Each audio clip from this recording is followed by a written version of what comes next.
Bagus Rangin sebagai bagian dari keluarga Bagus Sidong bersikeras untuk tetap melanjutkan perlawanan terhadap pemerintah kolonial Belanda.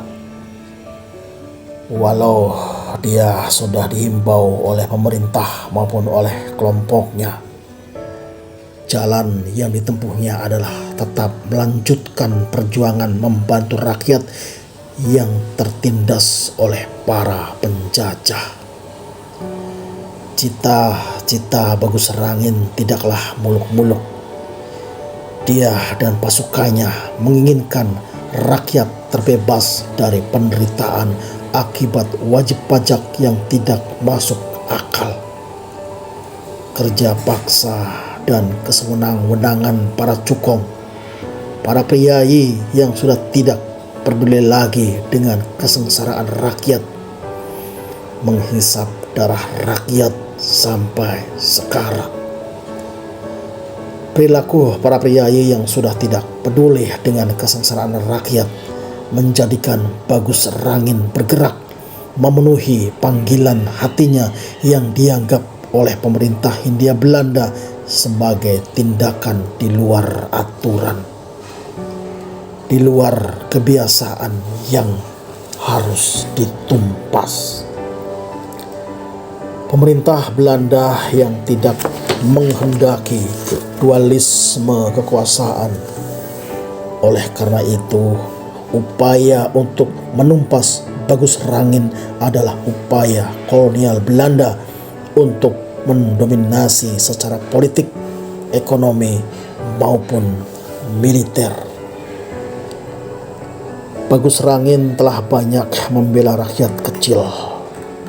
Terbukti dengan pengakuan banyak orang yang ditangkap akibat melindungi sepak terjangnya, termasuk pengakuan Bagus Menuh yang telah ditangkap dan diintrogasi oleh militer Belanda. Semua mengatakan bahwa Bagus Rangin hanyalah menghendaki membantu rakyat kecil yang menderita tanpa meminta balas jasa apapun. Uluran tangan pasukan Bagus Rangin diterima dengan senang hati oleh rakyat yang membutuhkan. Dengan demikian, sangatlah masuk akal jika rakyat melindungi Bagus Rangin, dan selama mengemban misinya, Bagus Rangin tidak pernah tertangkap karena dilindungi oleh rakyat. Rakyat rela ditahan oleh pemerintah Belanda demi membela Bagus Rangin.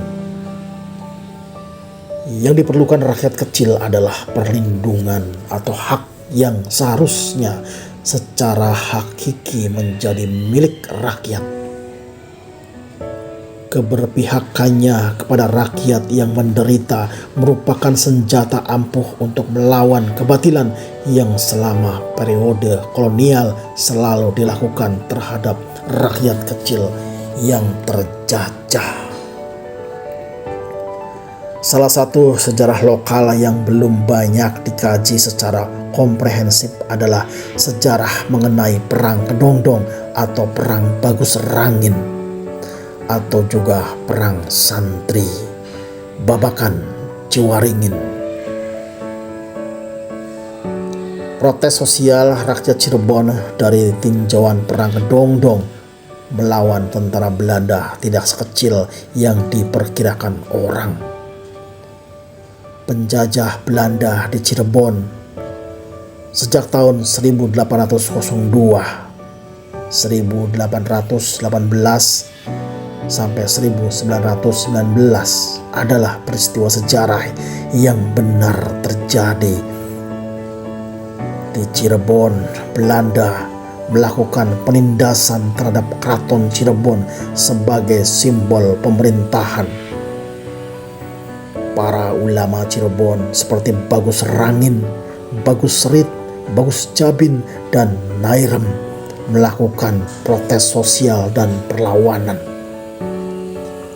Kelak 7 tahun kemudian, santri Tegal Rejo yang bernama Pangeran Diponegoro terinspirasi dari perang Dongdong atau perang santri tersebut, hingga beliau mengobarkan perang yang kita kenal dengan perang Diponegoro atau perang Jawa yang meletus pada tahun 1825 sampai 1830.